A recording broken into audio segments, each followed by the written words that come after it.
So welcome back to Voices in Health and Wellness. I'm your host, Dr. Andrew Greenland, and today I'm joined by Dr. Dwight Baker, a physician whose story is remarkable from both a professional and personal perspective. Dr. Baker has spent 4 decades in surgery, including careers in general, vascular and plastic surgery before transitioning into wound care medicine. But what makes his perspective especially unique is that he's also lived with type 1 diabetes for nearly 60 years. When diagnosed as a teenager in 1966, he was given a dramatically different outlook than the one he's living today. Now, 6 decades later, he remains active, healthy, and free from many of the complications commonly associated with diabetes. And so today we're going to explore what he's learned both as a physician and a patient, the principles that have guided his health journey, and how those same principles influence the way he cares for patients today. So with that, Dwight, I'd love to welcome you to the show, and thank you so much for joining me today. Thank you. Pleasure to be here. So perhaps we could start a little bit with your journey. Take us back to 1966, if you will, and tell us what it was like being diagnosed with type 1 diabetes at the age of 15. Well, at age 15, I was, I guess you'd say, a fairly typical adolescent, teenager.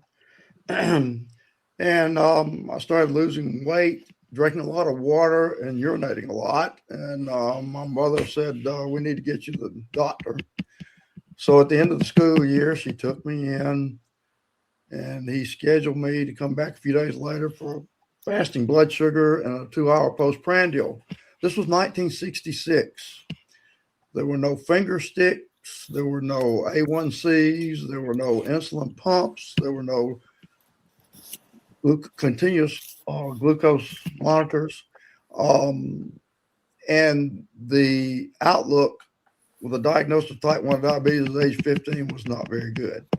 At any rate, I went back in, had the blood sugars done, was diagnosed, and this was a diagnosis made by my family physician, who birthed me and took my tonsils out when I was 4 and fixed my broken bones until I was 15. And he said, he had tears in his eyes. He said, I'm going to refer you to an internist in Montgomery, Alabama, which was near our home, well, about 2-hour drive.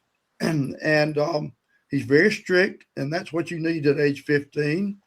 He's 65 years old, has had type 1 diabetes for 20 years himself.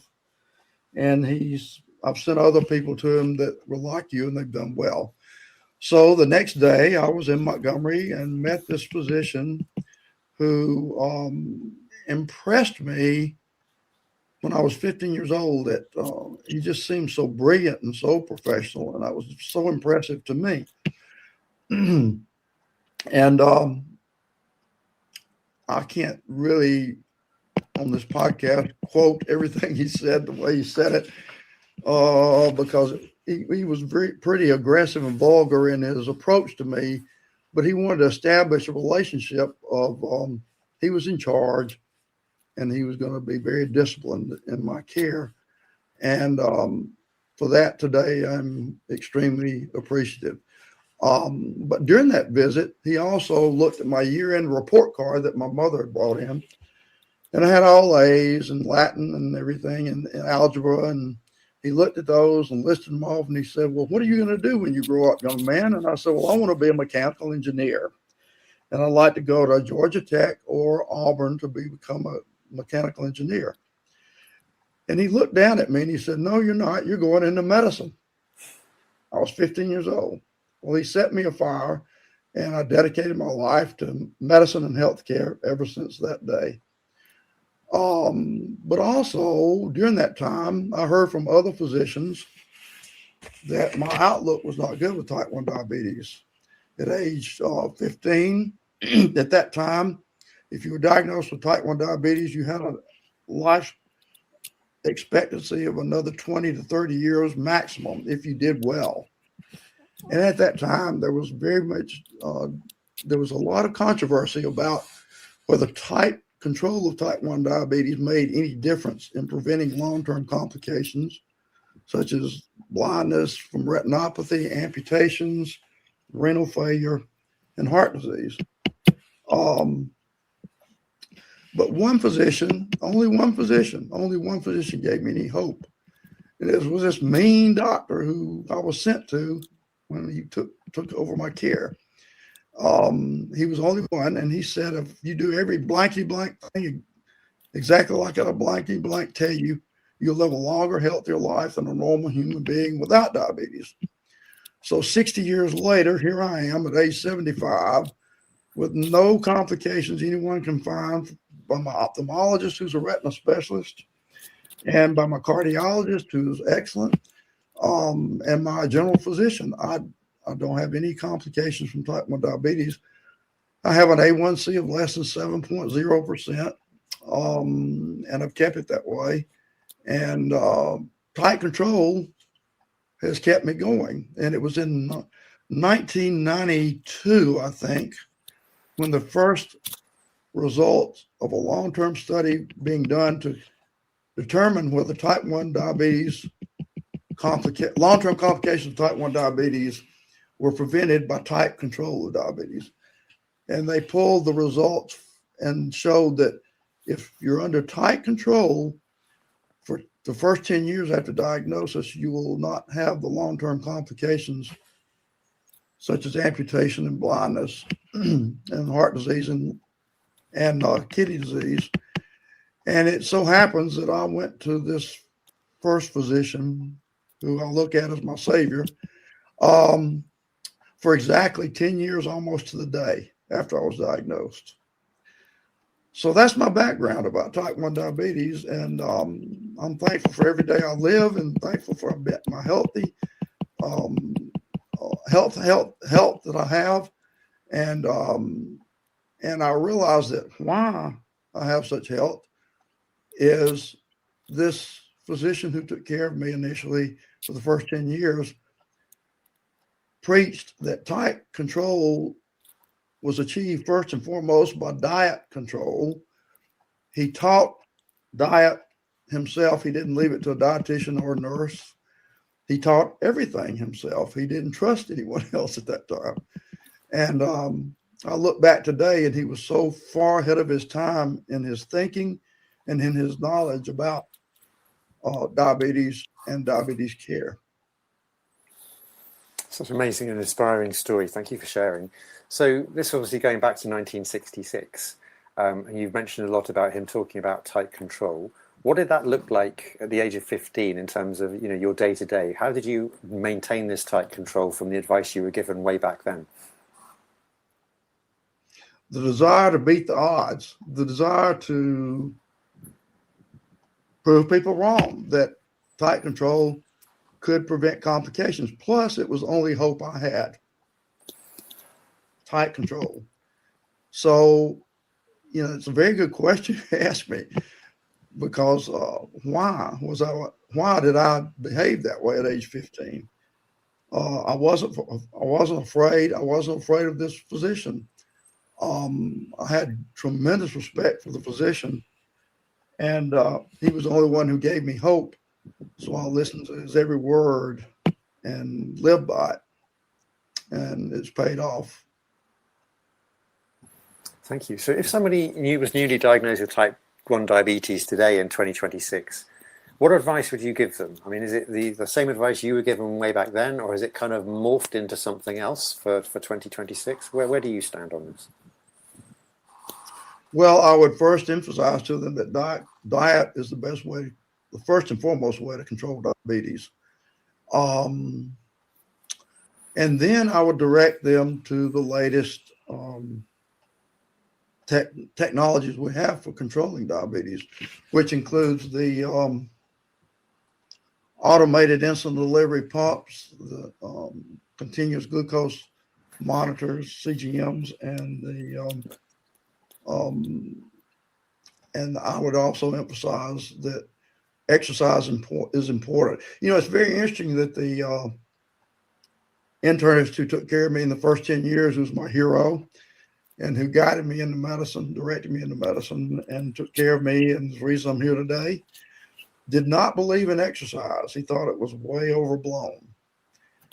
And I cannot tell you how often I experienced hypoglycaemia, and still do, but not nearly so much now that we have the new technologies, because I refused to believe him about the exercise portion. I enjoyed exercise, I enjoyed playing tennis at that time. and I did a lot of running and jogging for a long time. I don't now. And I learned how to live with hypoglycemia. But the newly diagnosed type 1s today, of course, it depends on the age as to what I would tell them, but I would certainly emphasize to them that diet is the reason I'm here. Diet is the critical basis for control of type 1 and type 2 diabetes. And then I would explain to them how they're blessed today to have all these newer technologies, particularly the automated insulin delivery systems that are available. So what misconceptions do patients commonly have about managing a chronic disease such as diabetes in your experience? Would you repeat that question? So yeah, what misconceptions do patients commonly have about managing a chronic disease such as diabetes? Well, the honest truth is I'm a surgeon. I don't directly take care of patients with type 1 or type 2 diabetes, although I've been practicing wound care for the past 6 years. So I run into a lot of diabetic patients who are mostly type 2s or mostly adults. I think back to the time when I was 15 years old, even though 15 is being younger could help in a lot of ways. I think today that if I was diagnosed with type 1 diabetes at age 40 or 50 or 60, which is fairly unusual, or even type 2, it would be much more difficult for me to become compliant with diet and managing my diabetes. So I have a degree of empathy and sympathy for patients who I see today in the wound care clinic who have the diabetic foot ulcers and the poor control and are not compliant. And I get on to them a bit about compliance, but not too heavily, because I think about the fact that if I were diagnosed at their age instead of when I was diagnosed, I would not have the same habits ingrained in me that have helped me be healthy and complication free. So when you ask that question, it's an open-ended question that opens up a lot of different areas, because it depends on when the patient was diagnosed and whether we're diagnosed with type 1 and type 2. A lot of people don't realize the big difference between type 1 and type 2. And type 1 is an autoimmune disease, as we found out. They didn't know that at the time when I was diagnosed. And type 2 is related to some people call it metabolic syndrome and poor health habits. Thank you. So you've been talking a lot about your personal journey, but could you maybe talk a little bit more about your professional journey and what drew you into all of this? I know your inspiration was the intern who obviously had early contact with, but what about general surgery and then later plastic surgery? Talk to us about your inspiration and choice to go into those particular specialities. Well, I'm not sure what led me. I am sure what led me into general surgery. I love to work with my hands, and I felt like I could best help people as a surgeon. Also, at the time when I chose to go into general surgery, I was thinking about going back to my small hometown of 5,000 in East Central Alabama, and I wanted to be a physician to everyone and handle all the problems. Probably I wanted to do everything except deliver babies. And to do that, I felt like I had to be a general surgeon first. And frankly, along the way, being a physician and a type 1 diabetic has led me to read a lot of different medical articles outside of the surgical realm, which has helped balance me and I think helped me become a better physician overall. But I started out in general surgery somewhat with that idea. And along the way, I was, during my training,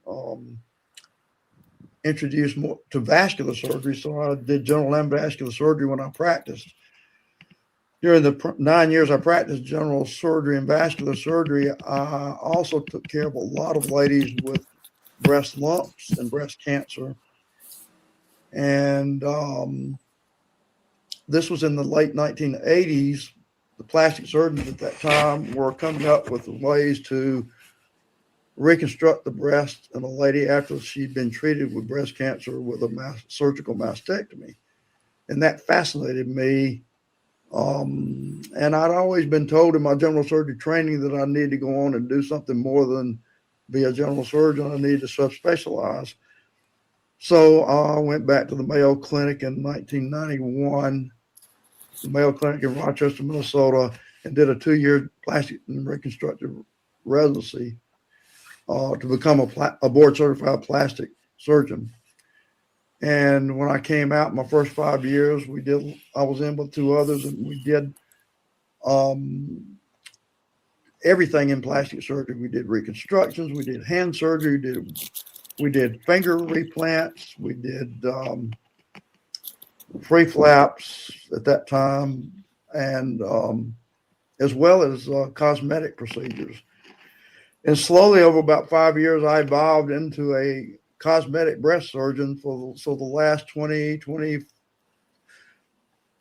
24 years of my 28 years as a plastic surgeon, I was doing a lot of cosmetic surgery, particularly cosmetic surgery, the breast and the body. And then along came the bariatric surgery for weight loss, and now the medications for weight loss. So an awful lot of people come to the plastic surgeon for renovation of their body after massive weight loss. So that was coming along as I retired from the operating room and just devoted my time to wound care a few years ago. But I'd say that breast cancer and reconstruction of the breast cancer is what enticed me to make that major change from general surgery to plastic surgery. And I'd never regretted it. I've loved every minute of it, the reconstructive and the cosmetic part. Thank you. I mean, I'm curious about the sort of transitions in the different phases of your career, and I didn't quite get what was it that drew you to wound care rather than just retiring completely. What was the kind of switch for you at that point after having done various different specialisms within surgery to make that final choice into wound care? Well, I also, as a youngster growing up, the physicians were all general medicine doctors, general practitioners is what we call them. And that evolved into family practice. And that's another reason I went into surgery, is when they started talking about family practice and changing the course of from general practice to family practice, the courses were, I was just didn't interest me. But I always looked at myself as a physician first, surgeon second, a plastic surgeon third, and still do. And I looked at the time when I was retiring from surgery and thinking, I'm not ready to quit taking care of patients. This is my life. I'm dedicated to this. I want to do this, and as long as God will allow me to do so. And what can I do? And my wife turned to me one evening and said, you'd be really good at wound care. I've always thought you'd be good at wound care. And I had 2 mentors a few years older than me that I looked up to in my residency and in my practice. One was an infectious disease specialist, and one was a general surgeon who was my partner in general surgery before I went back to plastic surgery. And they both said, and they were leaders in the field of wound care in my home state of Alabama, and they both said, you'd be great at wound care, and that's what you ought to do. So that's what I've done. I look at wound care as primary care for a surgeon. And as a surgeon, I always took care of wounds. And I feel like that's where I belonged at this stage of my life. So that's where I'm at. And the other reason is because of having diabetes, I can't open my shingle and say, hey, I'm an endocrinologist. I know how to take care of your diabetes, although I may be able to practically tell people more about the day-to-day ways of taking care of themselves and help them. How can I do that? And I can do that with wound care because a lot of what I see in wound care is diabetic feet, diabetic foot ulcers, a complication of diabetes. So that's how I got into wound care. Thank you. And frankly, I quite well enjoy that too. Amazing. So what does your practice look like at the moment? Tell us a bit about your typical week. Who are you seeing? What are you dealing with? Where are you operating from or working from? Just tell us a bit about your practice. Well, currently, I am not seeing patients. I'm medical director, collaborator for nurse practitioners in the wound care center where I work, but I took some time off for some hips. I had to have a hip replacement and recover from that. So I haven't been seeing patients in the last 3 or 4 months, but in wound care, I've been seeing mostly diabetic foot ulcers and venous stasis ulcers. Everything else was kind of like surgical wound complications, which with my experience as a surgeon, I knew what to do. And, but a lot of diabetic foot ulcers and a lot of venous stasis ulcers. Thank you. So on the subject of wound care that you've just been talking about, how much of successful wound healing comes down to lifestyle factors, in your opinion? I would say 90 to 95%. I look at lifestyle as tight control of diabetes, following a diet that controls your diabetes and taking the medications. To me, that's lifestyle. Being active is lifestyle so that you're not overweight. It all plays into diabetic foot ulcers, especially. Venous stasis ulcers are a bit different in many ways, but in a lot of ways the same in the fact that venous stasis ulcers oftentimes occur in people who are on their feet, standing, not walking as much, but standing at their job for years and years. And as you remember, the veins have valves in the lower extremities to help avoid blood backflowing, and venous stasis ulcers occur from the backflow of blood, basically.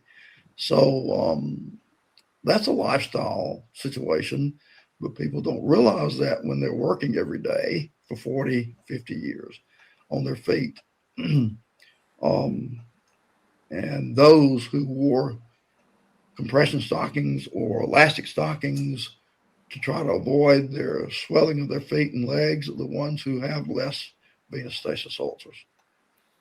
On that point, I was just going to talk about surgeons, because we all know surgeons are standing up for much of the time.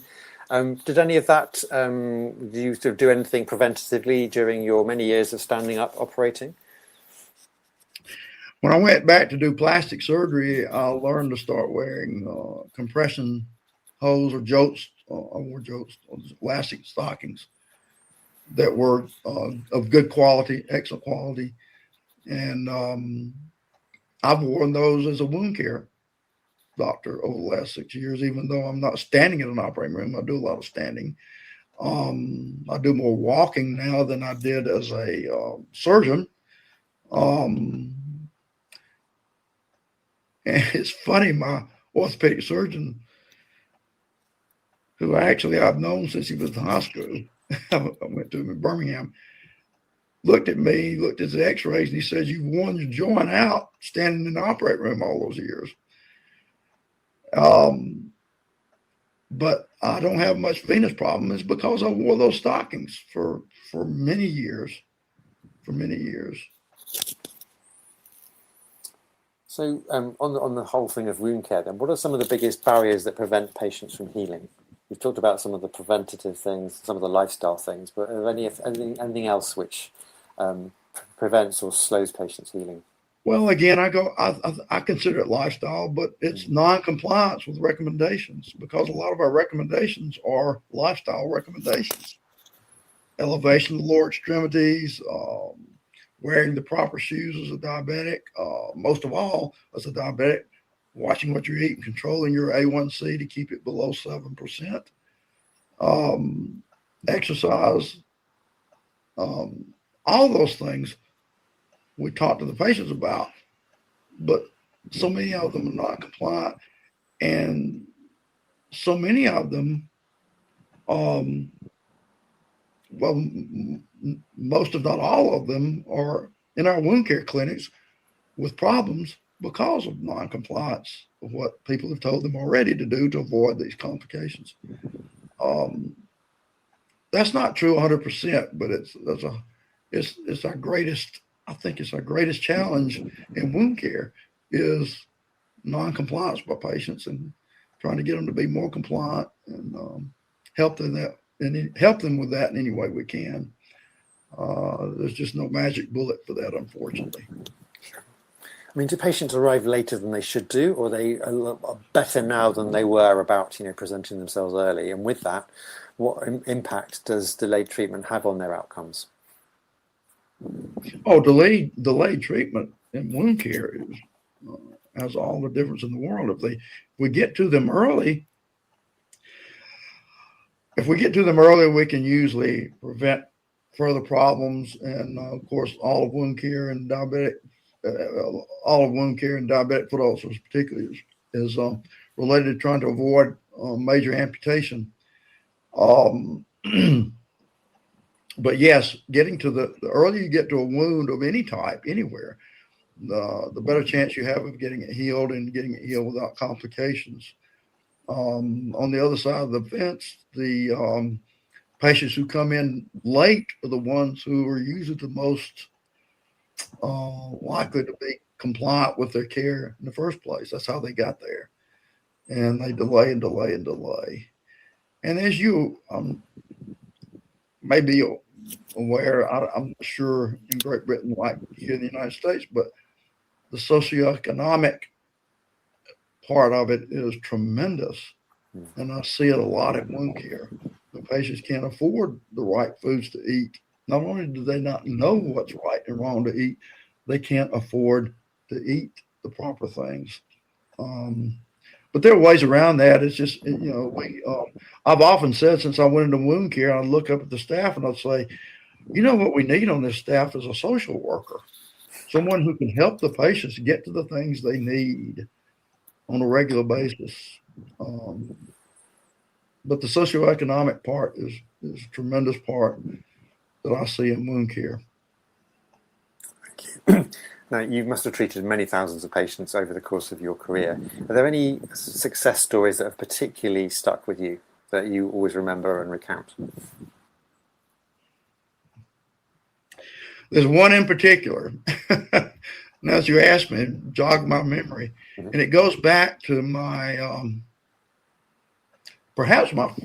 think it was my first year in practice in general surgery. In 1982, I was on call one evening in an emergency room, seeing one little emergency after the other. And I just prepared a laceration of the radial artery in the wrist in the emergency room. And the ER physician grabbed me and said, "Hey, could you look at this chest x-ray? I'm puzzled. This patient came in, stabbed in the chest, and I thought I needed to put a chest tube in, but I look at the chest x-ray, I don't see a line of where the lung is collapsed." And I look at it, and the first thing I notice is a pretty narrow cardiac silhouette. And I looked at him and I said, "Where is he stabbed?" And he said, "In the anterior second intercostal space." And I said, "What does your jugular vein look like?" And he said, "Jugular vein? Why am I looking at that?" And I said, "Where is this patient?" So he took me in to see the patient. And there was this large, very healthy appearing 32-year-old African-American gentleman who looked very muscular and athletic. And he had a single stab wound in the second intercostal space to the left of the midline. His blood pressure was at that point about 85. And he was talking.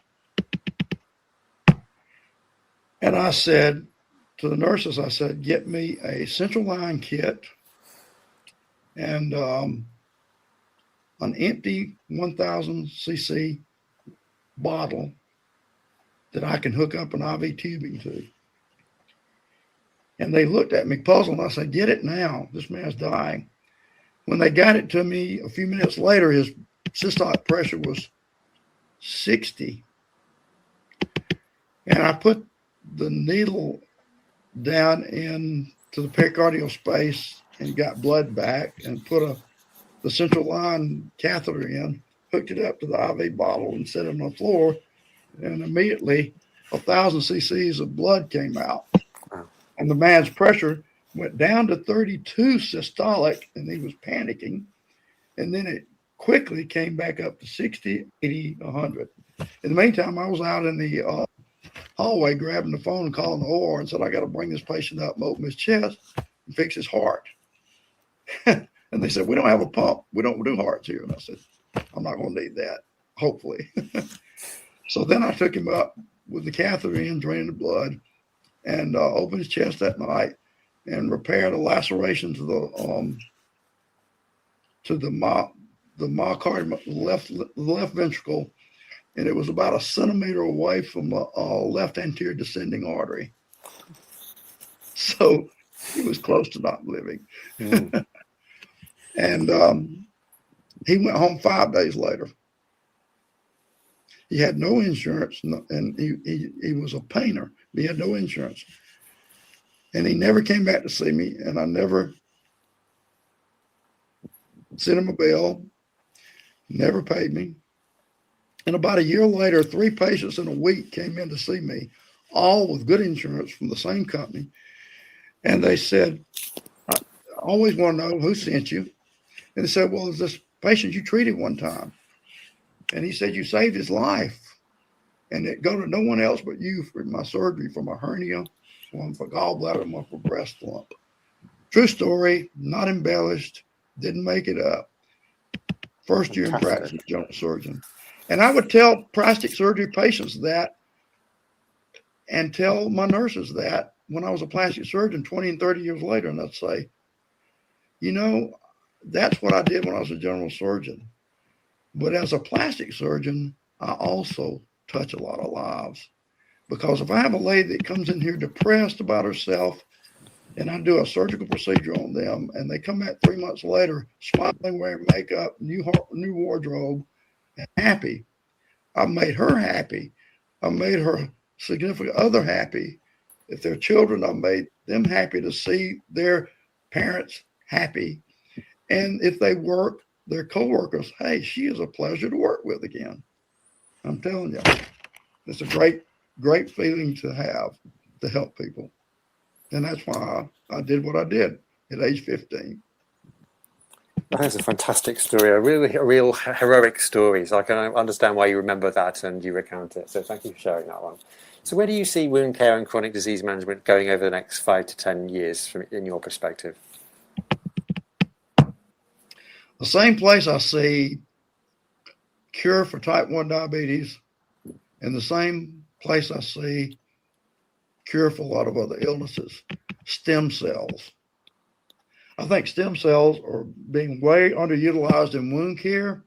I don't know why. I don't know if it's because of cost. I don't know if it's medical economics overall. I don't know. But I had a lot of experience with fat grafting in my plastic surgery career. Some very, very successful stories. You're familiar with fat atrophy from steroid injections into the subcutaneous tissue space, I'm sure. Mm-hmm. And you come in and you see a patient and they've got a big divot in their contour. And I've taken some done some fat grafts on some people, taken a little fat with a needle from the abdomen and put it into their buttock area where they'd had an injection. Had a lady who had a facelift and had a steroid injection afterwards, and she had terrible atrophy. And I put the fat grafts in, and a few years later, she was talking to someone about having a scar from facelift, but she couldn't find it, and it was gone. And I attribute that to the stem cells that are in fat.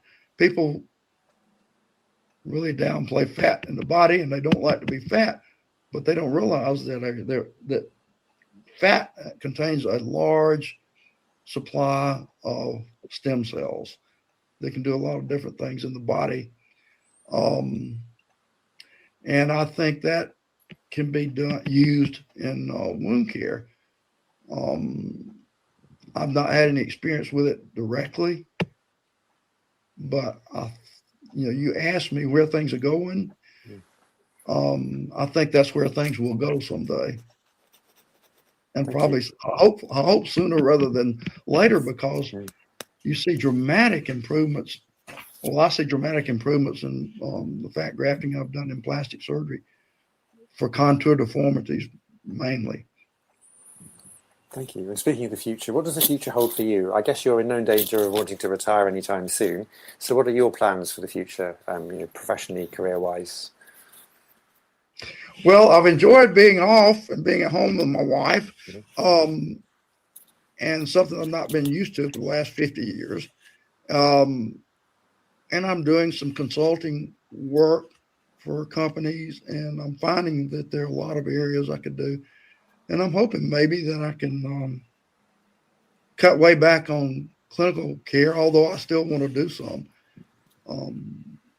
I'd like to do more consulting and work at home, and have a little more time where I control my own time, because I've never had that luxury until now. Although getting over this hip surgery was not a piece of cake the first 2 or 3 weeks. It's getting better every day, but and I'm ready to go back and see patients now. But I'm looking at doing more part-time work, perhaps locums tenens work in wound care to see patients, and then do more consulting. Amazing. Well, with that, I'd love to thank you so much for joining me today. It's been a really fascinating conversation. I think your perspective as both a patient and a physician is incredibly valuable, and I'm sure our audience can take away some great takeaways from the conversation we've had. So thank you so much. Thank you.